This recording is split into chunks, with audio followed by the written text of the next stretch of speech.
স্ত্রীর সঙ্গে ডিভোর্স হওয়ায় 50 লিটার দুধ দিয়ে গোসল করেছেন সাইপ্রাস প্রবাসী বদিউজ্জামান শিকদার। 11 এপ্রিল বিকেলে ফরিদপুরের ভাঙ্গায় চুমুরদি ইউনিয়নের পূর্ব সদরদি সরকারি প্রাথমিক বিদ্যালয়ের সামনে এই অদ্ভুত কাণ্ড ঘটান তিনি। ঘটনাটি এলাকায় ব্যাপক আলোচনা ও কৌতূহলের জন্ম দিয়েছে। আমরা শুনছি যারা নাকি একবার পরকীয়ায় লিপ্ত হয় তারা তার আপন বাবা মাকেও চেনে না। আর তো আমি স্বামী বা ছেলে মেয়ে যার পেটের সন্তান ওর পেটেই হয়েছে, 9 মাস 9.5 মাস গর্ভধারণ করছে, ওদেরকেও সে চিনে না। পরকীয়া এমন একটা জিনিস, ক্যান্সার চাইতেও খারাপ। শাইনি চুলে এখন হবে সব হেয়ারস্টাইল। সিল্কোর দ্বিগুণ শাইনি চুল প্রতিদিন।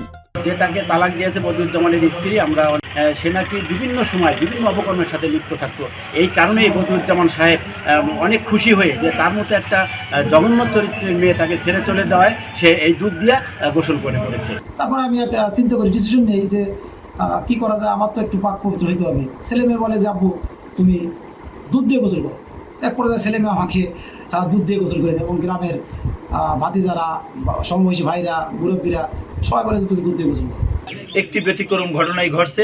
এই ভাঙ্গা উপজেলা সদরদি বদিউজ্জামান তার স্ত্রীকে তালাক দিয়ে তিনি দুধ দিয়ে গোসল করেছেন এবং এইটা এই পরকীয়ার বহিঃপ্রকাশ।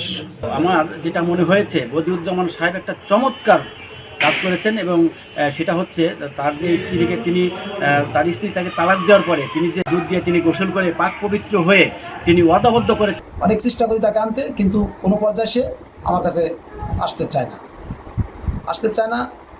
এর মধ্যে অনেকবার দরবার হয়েছে। ওই মেয়ের সোমাক, তার যে আমার স্ত্রী, তার ভাই, তার বোনরা, তার দুলাভাইরা, তার মা, চাচাতো ভাইরা অনেক অনুরোধ করে থাকে। তারপরেও সে বলে যে না, আমি ওর সংসার করবো না, আমার কাউকে ভালো লাগলে আমি তার কাছে যাবো, কিন্তু ওর সংসার করবো না। তো ছেলে মেয়ের দোয়াই দেয়, ছেলে মেয়েকেও সে চেনে না। এক পর্যায়ে ছেলে মেয়েকে সে চেনে না, কারণ বলে যে কে ছেলে কে মেয়ে। কারণ এ বিষয়ে সুমা আক্তারের সাথে যোগাযোগ করার চেষ্টা করা হলে তার সাথে যোগাযোগ করা সম্ভব হয়নি।